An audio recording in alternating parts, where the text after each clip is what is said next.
Olá, eu sou a Carol Nogueira e esse é o Item Mais da CNN.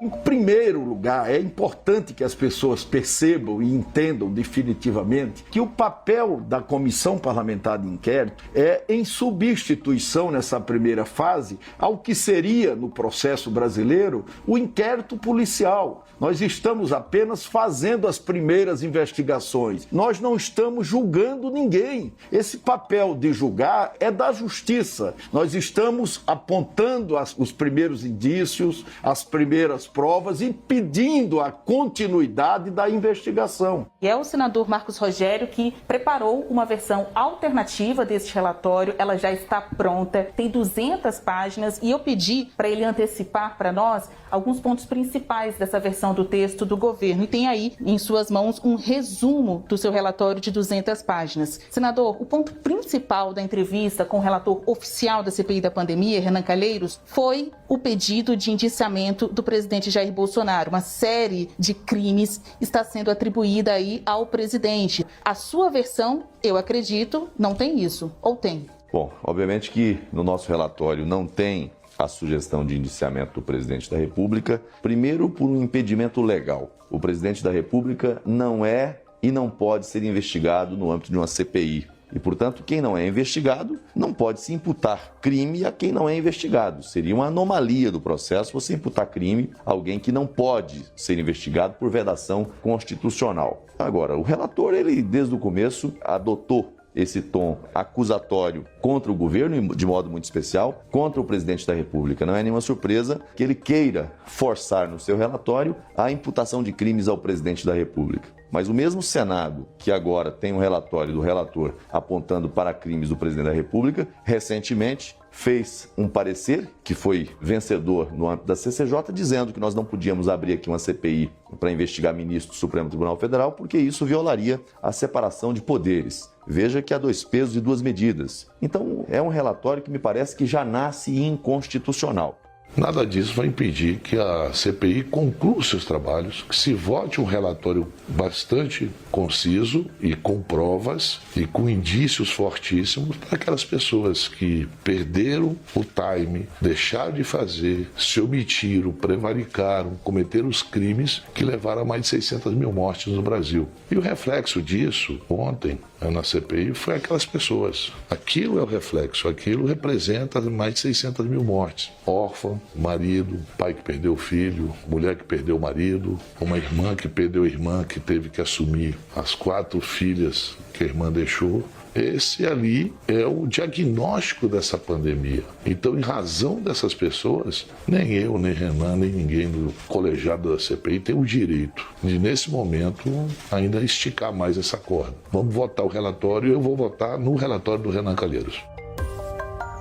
Depois de tantos meses de trabalho e de investigações, CPI da pandemia se aproxima do fim. O tão esperado relatório de Renan Calheiros foi apresentado aos demais senadores. São mais de 1000 páginas que trazem os pontos levantados até agora. O que a CPI da pandemia produziu de impactos políticos? O que continua, independentemente do fim da comissão? Pedidos como o indiciamento do presidente Jair Bolsonaro têm chances de prosseguir? É para responder essas e outras questões que o Item Mais se debruça hoje sobre a CPI da pandemia. Então, aqui para deixar claro, eu estava tendo uma conversa agora com o senador Tasso, nós teremos hoje uma reunião na sua casa, senador Tasso. Deixar claro que o relatório dessa CPI será para pedir a punição dos verdadeiros responsáveis por esse morticínio que aconteceu no Brasil. Não adianta tapar o sol com a peneira, não adianta vir com narrativas, não adianta fazer com que as pessoas pensem que alguém é melhor do que o outro aqui, não.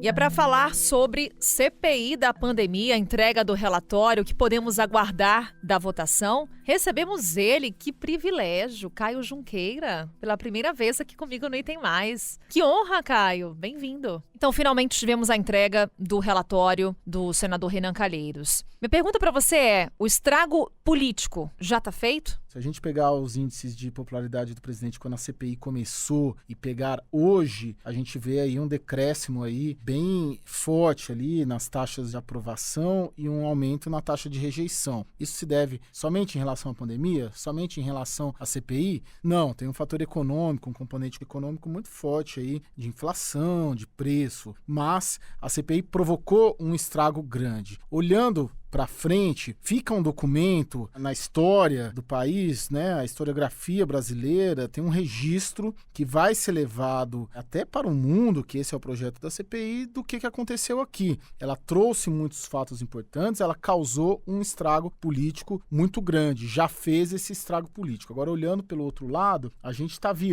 saindo da pandemia e a gente não dá para dizer que isso vai ser determinante para impedir a reeleição do presidente Jair Bolsonaro, porque o tema da eleição do ano que vem já está virando, né, conforme a vacinação avança e o país finalmente começa a ter mais otimismo em relação à questão sanitária da pandemia. Então, o tema que era previsto de ser uma eleição de 2022, um tema muito focado na pandemia, ela começa a migrar para a economia, que também não está boa para o presidente Jair Bolsonaro. Vou querer aprofundar, obviamente, as questões políticas que envolvem a CPI da pandemia, mas também quero trazer o aspecto jurídico. Havia, inclusive, um debate jurídico muito grande quando, daquela primeira informação do relatório de Renan Calheiros, constava, por exemplo, o crime de genocídio. Do ponto de vista jurídico, o relatório, nesse momento, ainda gera debates? Vai gerar muito debate a partir do momento em que ele chegar aos órgãos de investigação e conforme for saindo da esfera política, porque a CPI é um tribunal político, é um órgão de investigação político, a composição ali dela era majoritariamente por senadores de oposição e independentes. Isso tem um reflexo nesse relatório final. A gente não pode tirar nunca da percepção de que a CPI a CPI da pandemia, no caso, um tribunal político, comandado e liderado pela oposição ao presidente Jair Bolsonaro. O resultado disso está neste relatório. Ele macula o relatório? Não macula, mas a gente tem que ter essa perspectiva. Logo, a hora que sai desse tribunal político e passa, vamos dizer assim, forçando um pouco para um tribunal jurídico, aí sim, espera-se que haja uma condução de investigação e de julgamento, por que não, com mais tecnicidade e menos politização da apuração da pandemia. Então, não dá para a gente depositar muita expectativa em grandes resultados o que vai acontecer daqui para frente. Primeiro, porque o processo judicial difere do processo político. O processo judicial, ele tende a ser muito mais técnico e ele tende a ser muito mais moroso, muito mais devagar do que um processo como foi o da CPI. Logo, a CPI acaba e começa ali o tempo da justiça, que não é o tempo da política. A gente pode ver investigações aí ainda até para 2023, para 2024, porque a justiça no país é lenta. É um relatório que pede indiciamento, por exemplo, do presidente Jair Bolsonaro e elenca ali crimes atribuídos ao presidente. Do ponto de vista jurídico, Caio, insistindo mais uma vez nesse ponto, é um relatório que terá vida posteriormente ou é um natimorto? A gente vê a Procuradoria-Geral, o Procurador-Geral dando prosseguimento?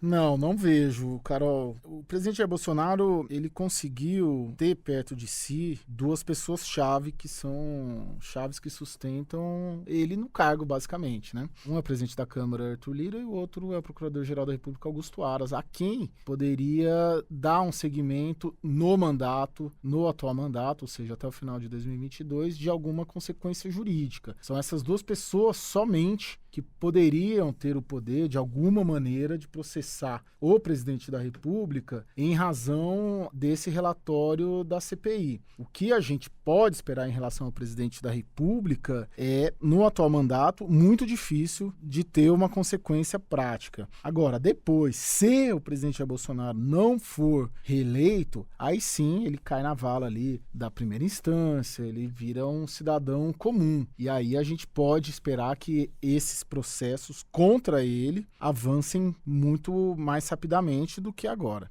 Filhos da CPI. CPI acaba, mas ela foi gerando uma série de investigações ao longo do seu caminho. Quais, na sua avaliação, Caio, ainda terão um longo trabalho pela frente?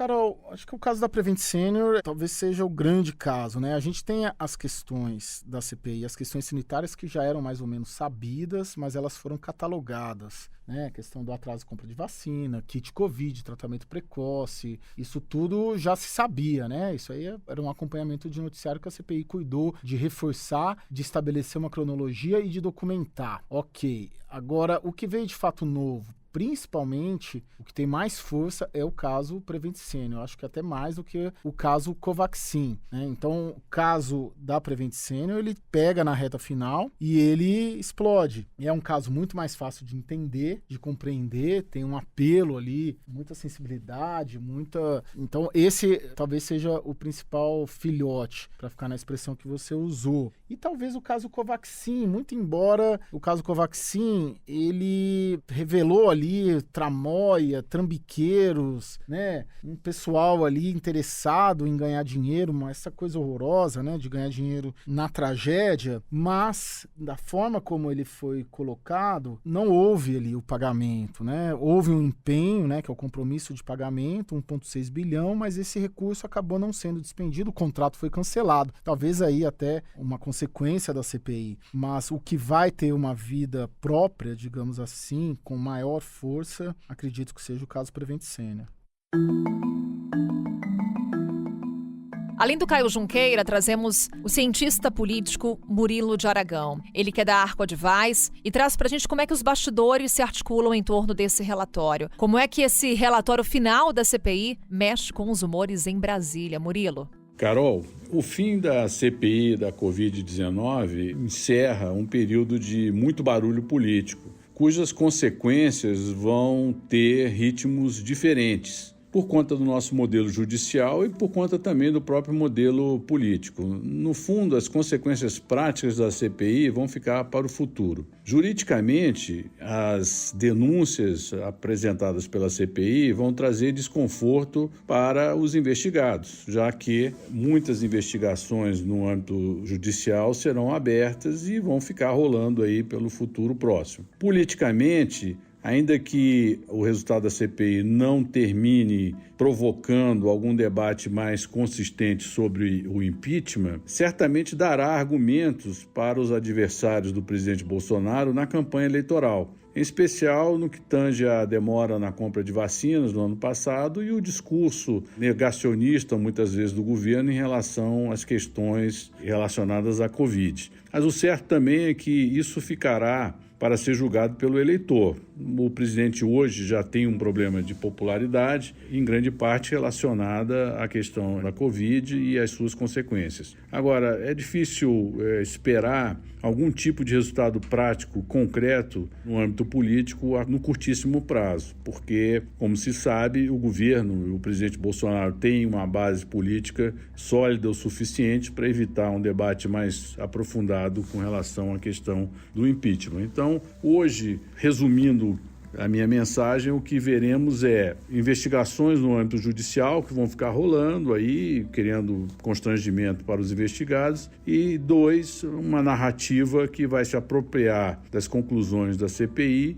para atacar o presidente Bolsonaro ao longo da campanha eleitoral.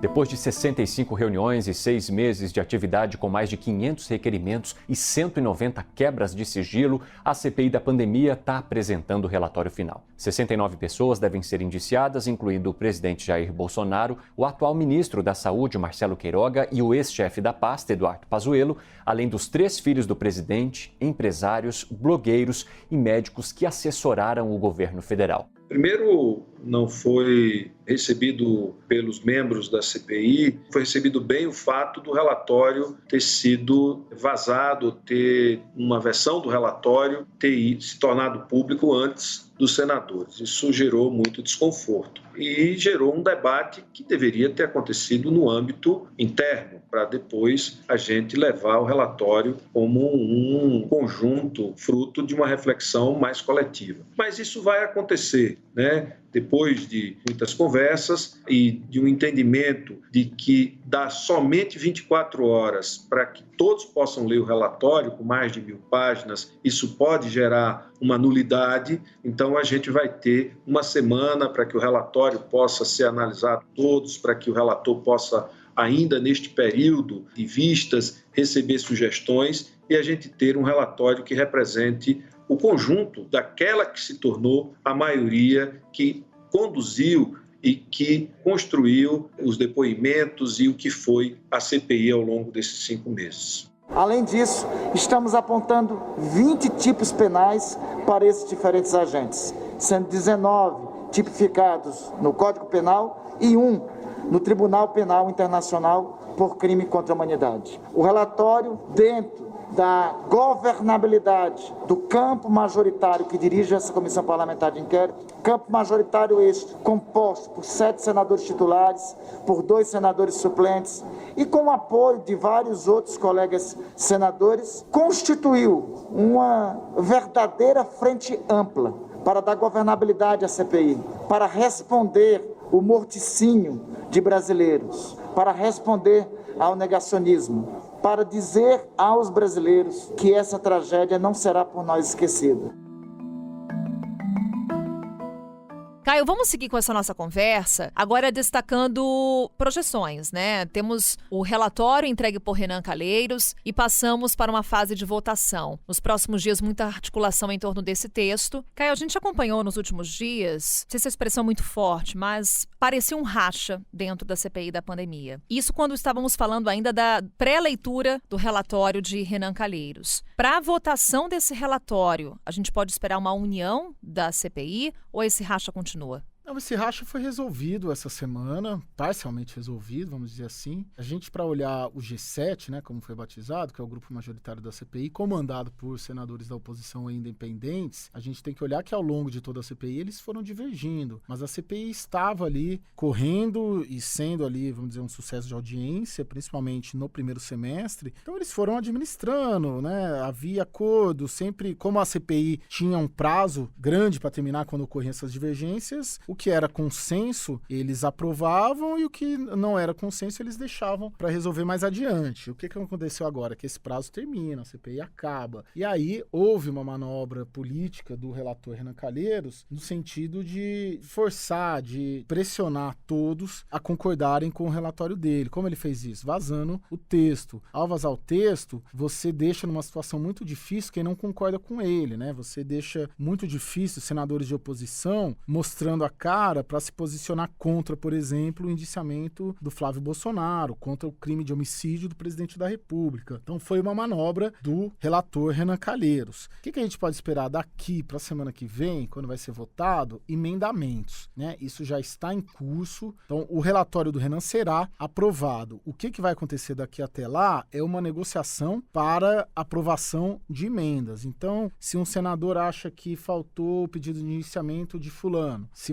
acha que faltou a sugestão de um projeto de lei. Então ele vai apresentar uma emenda e ela será votada pela maioria. É isso que a gente vai assistir. Então muito provavelmente esse relatório que foi apresentado, ele não será a versão final. Vai ser muito desvirtuada a versão final? Não será. Mas haverá emendamentos e adições pontuais, Carol. Caio, para a gente encerrar, jogar ainda mais para frente, eleições de 2022. No início da nossa conversa você citou que sim, a CPI da pandemia vai ter um impacto, mas que esse impacto será menor na comparação, por exemplo, com os efeitos da economia. Mas como que a CPI da pandemia pode aparecer na campanha, na disputa pelo Palácio do Planalto? Carol, minha percepção é de que 2022 será mais economia e menos pandemia, conforme a vacinação avança, conforme as pessoas comecem a sair de casa, a frequentar eventos, a voltar a ter uma vida relativamente normal em comparação ao que era no pré-pandemia. Logo, a eleição de 2022 vai ter, sim, algum impacto da pandemia, mas o maior impacto que caminha para ter na eleição de 2022 é o impacto econômico, a inflação, o preço do combustível, supermercado, tanto que o grande debate hoje nacional vem sendo essas questões, né? Auxílio Brasil, vem sendo inflação, controle de preços. A pandemia não vai pegar o presidente Jair Bolsonaro como ela pegou o presidente dos Estados Unidos, Donald Trump, no auge, no centro da pandemia, de ser, vamos dizer assim, a primeira grande vítima política dela. O presidente Jair Bolsonaro tem um ano aí para tentar ajustar o que fez de errado